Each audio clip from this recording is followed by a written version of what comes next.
اور مجاہدین وطن کے بہنے والے خون کی آہوزاری رنگ لائی، تب یہ ملک آزاد ملکوں میں شمار کیا جانے لگا۔ اور وہ قوانین جو اب تک چلے آ رہے تھے، وہ چونکہ ہندوستان مخالف تھے، آج اس پر عمل درآمد ہونا ایک ہندوستانی کے لیے ناممکن و باعث ذلت تھا۔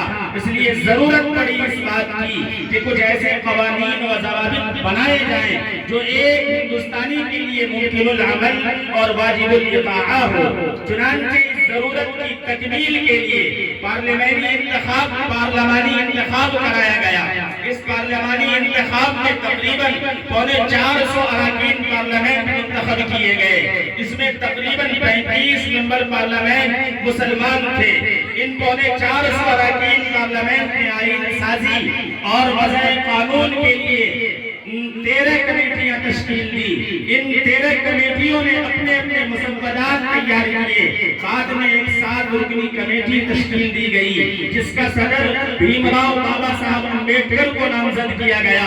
امبیڈکر صاحب کی صدارت میں اس کمیٹی نے 13 کمیٹیوں کے مسودات کا جائزہ لیا، بہت ہی غور و خوض کے بعد ایک نیا مسودہ تیار کیا، اور یہ 4 نومبر 1947 کو آئین بحث و نظر، ترمیم و تنسیخ اور حذف و اضافہ کے لیے آئین ساز اسمبلی میں پیش ہوا۔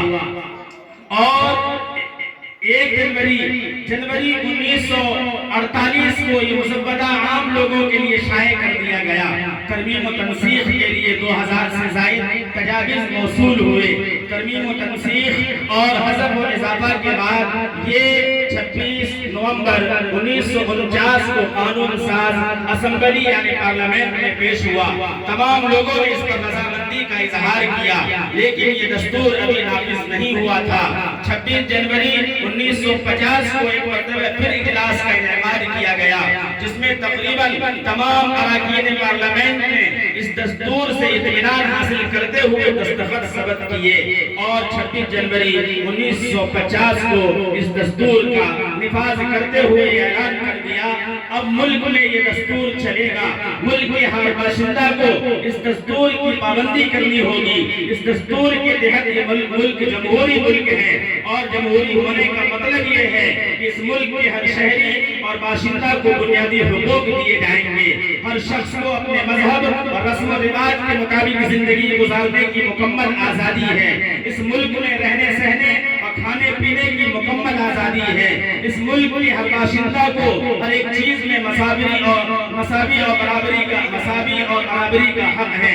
حضرات محترم، اب آپ کے دل میں یہ خیال سیل رواں کی طرح گردش کر رہا ہوگا، جب ہمارا دستور 26 نومبر 1949 عیسوی کو پائے تکمیل کو پہنچ چکا تھا، تو مزید 2 مہینے کا انتظار کیوں کرنا پڑا؟ اس کو سمجھنے کے لیے ہمیں 1930 عیسوی تک واپس جانا پڑے گا۔ دراصل 26 جنوری 1930 کو کانگریس پارٹی نے آزادی کا ایک بل بنا کر گورنمنٹ آف انڈیا کے سامنے پیش کیا اور آزادی کا اعلان کر دیا، مگر بدقسمتی کہیے کہ ان کا یہ بل کامیاب نہ ہو سکا اور آزادی کا خواب چکنا چور ہو گیا۔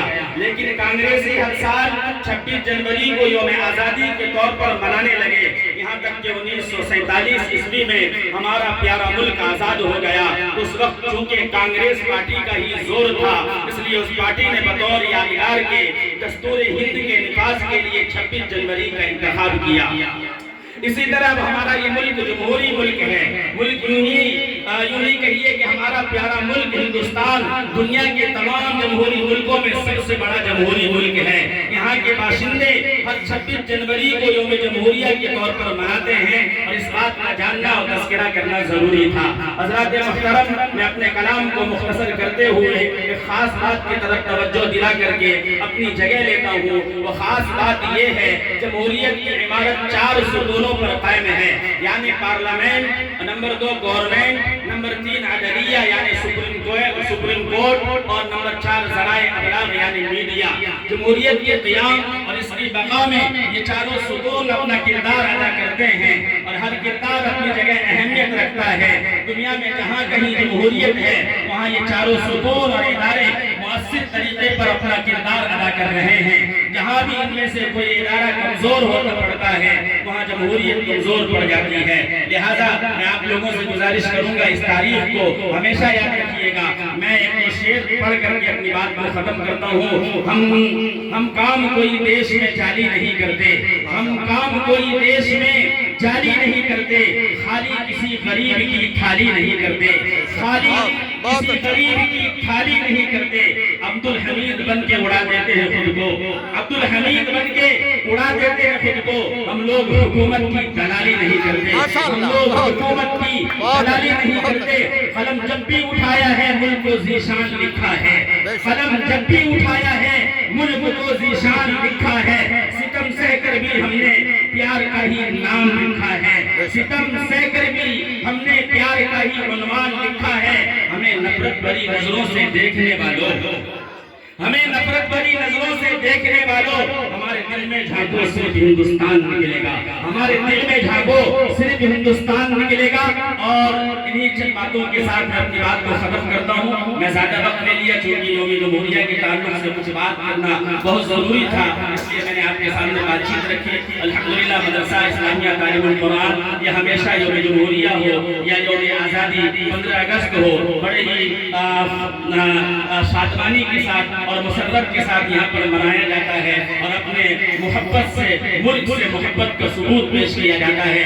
آؤ دیکھنے والوں یہاں پر دیکھو محبت کس کو کہتے ہیں، ملک سے لگاؤ کس کو کہتے ہیں، ملک سے پریم کس کو کہتے ہیں، سب کچھ ان بچوں کے اندر تم کو نظر آئے گا۔ اس لیے اپنی آنکھیں کھولو اور اس ملک کو امن و امان کا گہوارہ بناؤ، امن و شانتی کا گہوارہ بناؤ، بھید بھاؤ کو ختم کرو، آپسی نفرت کو ختم کرو، تعلقات کو ٹھیک کرو اور بھائی بھائی مل کر کے اس ملک کی ترقی میں ہمیشہ کوشاں رہو اور کوشش کرتے رہو۔ میں انہی چند باتوں کے ساتھ میں اپنے بات کو ختم کرتا ہوں۔ وآخر دعوانا الحمدللہ رب العالمین۔ اللہ